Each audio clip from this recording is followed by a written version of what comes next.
السلام علیکم میرے پیارے ویورز، امید کرتا ہوں کہ آپ سب ٹھیک ہوں گے۔ اور آج کی میری سٹوری ہے عشق کی قید۔ یہ سٹوری بہت ہی زبردست ہونے والی ہے۔ اگر آپ میری ویڈیو دیکھ رہے ہیں تو آپ کی محبت کا شکریہ۔ پلیز میری ویڈیو کو لائک اور میرے چینل کو سبسکرائب کر دیجئے گا۔ آئیے چلتے ہیں سٹوری کی طرف۔ میں سروس کرتی تھی، اسی لیے شہزاد سے ملنا میرے لیے کوئی مسئلہ نہ تھا۔ ہم رفتہ رفتہ ایک دوسرے سے مانوس ہوتے گئے۔ اس کی دکان پر اکثر میں ضرورت کی اشیاء خریدنے جایا کرتی تھی۔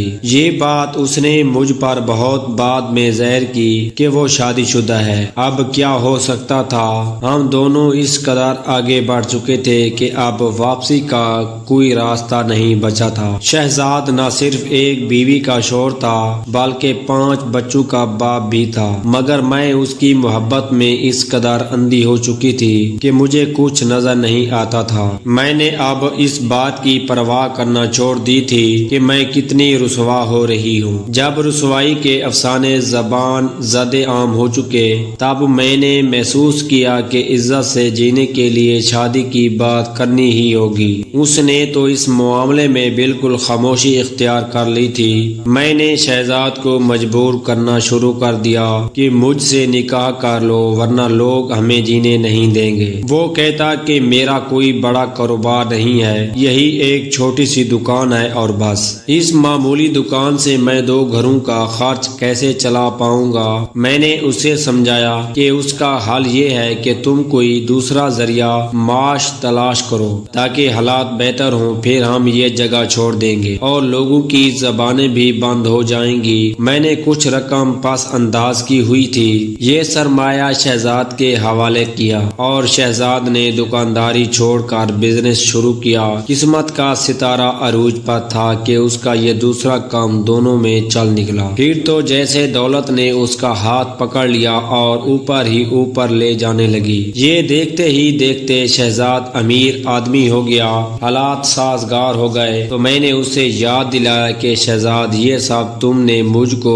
اپنانے کی خاطر کیا تھا، اب تم ایک کامیاب بزنس مین بن چکے ہو تو مجھ سے نکاح کر لو، کیونکہ میں تمہارے سوا کسی اور سے شادی کے بارے میں سوچ بھی نہیں سکتی۔ بے شک وہ قسمت کا دھنی تھا کہ اس کا بزنس دن دونی رات چگنی ترقی کرتا گیا، لیکن مصروفیات کے بہانے مجھ کو آج کل پر ٹالتا رہا، یہاں تک کہ 8 سال اسی سوچ میں گزر گئے کہ وہ مجھ سے شادی کرے یا نہ کرے۔ اس کے باوجود میرے پائے استقلال کو داد ہے کہ میں نے یہ عرصہ بھی صبر سے گزار دیا، مگر کسی اور سے شادی کا بندھن باندھنے کا خیال بھی نہ آیا۔ بہرحال ایک طویل مدت کے انتظار کا کرب سہنے کے بعد میرا اس کے ساتھ نکاح ہو ہی گیا۔ میں شہزاد کو پا کر بہت خوش تھی، کیوں نہ ہوتی؟ اتنے عرصے کی ریاضت کے بعد میری تمنا پوری ہو گئی۔ خود کو دنیا کے خوش قسمت ترین عورت سمجھنے لگی تھی۔ شہزاد کے پاس اللہ کا دیا سب کچھ تھا، اپنا گھر تھا، گاڑی تھی اور معاشرے میں عزت کے ساتھ ایک پہچان بھی تھی، لیکن اس کے ساتھ نکاح کے باوجود میرا اپنا کوئی گھر نہیں تھا۔ میں مجبوراً والدین کے گھر میں رو رہی تھی، کب تک؟ آخر میں ماں باپ کے در پر پڑی رہتی۔ حالانکہ شہزاد معاشی طور پر اتنا مستحکم تھا کہ مجھے علیحدہ گھر میں رکھ سکتا تھا۔ جب میں نے بار بار اسے یہ بات یاد دلائی تو اس نے مسئلے کا یہ حل نکالا کہ فی الحال میں ان کے ایک دوست کے مکان میں رہوں جو خالی پڑا تھا۔ تھوڑے سے سامان کے ساتھ اس نے مجھے اس مکان میں شفٹ کر دیا۔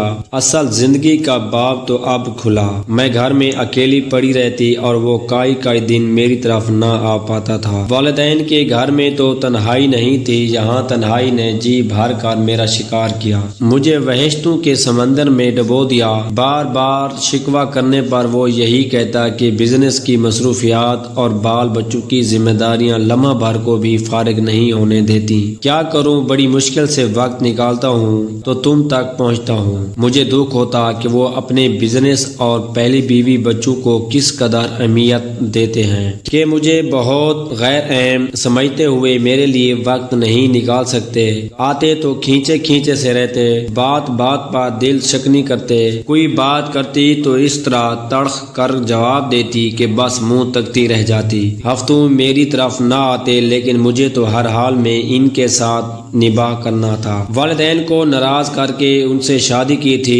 اکثر وہ مجھ کو طفل تسلیاں بھی دیا کرتے کہ شب و روز تیرے لیے گھر بنانے کی فکر رہتی ہے، سوچتا ہوں کب تک دوست کا احسان اٹھاؤں گا اور تم کب تک غیر کے گھر میں پڑی رہو گی، تھوڑا سا اور صبر کر لو، تم ہی نے تو مجھے نئے خواب دکھائے تھے، ایک سودا اور ہو جانے دو، وہ ہو جائے تو اتنی رقم آ جائے گی کہ تمہارے لیے ایک شاندار مکان شروع کرا دوں گا۔ میری دعا قبول کر لی اور وہ سودا ہو گیا۔ شہزاد کو اس سودے میں منافع بھی خوب ہوا۔ مجھے کیا معلوم تھا کہ اس شہزاد میرے ارمانوں کا بھی سودا کر دے گا، اس کا مجھے اندازہ نہیں تھا۔ دولت آتے ہی اس کی نیت بدل گئی۔ ایک روز مجھے معلوم ہوا کہ وہ مجھ سے چھپ کر ایک کوٹھی تعمیر کروا رہا ہے۔ میں نے سوچا کہ وہ یہ کوٹھی میرے لیے ہی بنوا رہا ہے اور شاید سرپرائز دینے کی وجہ سے نہیں بتا رہا تاکہ مجھے زیادہ خوشی ہو، لیکن بعد میں پتہ چلا کہ یہ گھر وہ میرے لیے نہیں اپنی پہلی بیوی اور بچوں کے لیے بنوا رہا ہے، اور ان کی فیملی وقتاً فوقتاً اس زیر تعمیر کوٹھی کو دیکھنے بھی جاتی رہتی ہیں۔ یہ بات ان کے ڈرائیور نے مجھے بتائی۔ یہ جان کر میرے دل پر گہرا صدمہ ہوا۔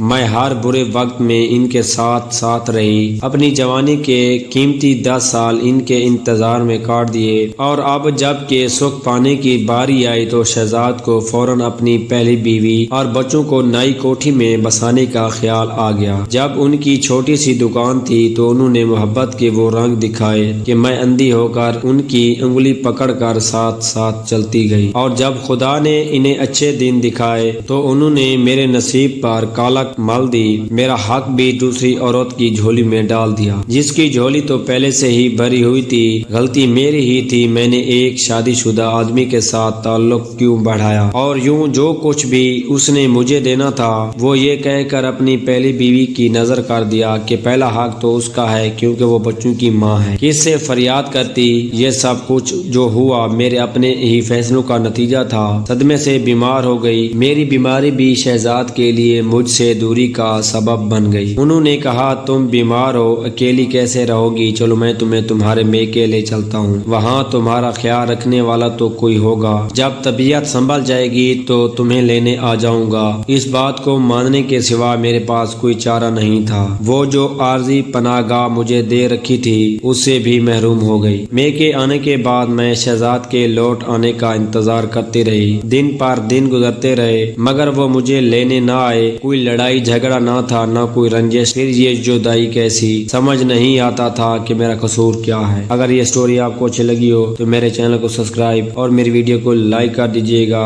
شکریہ۔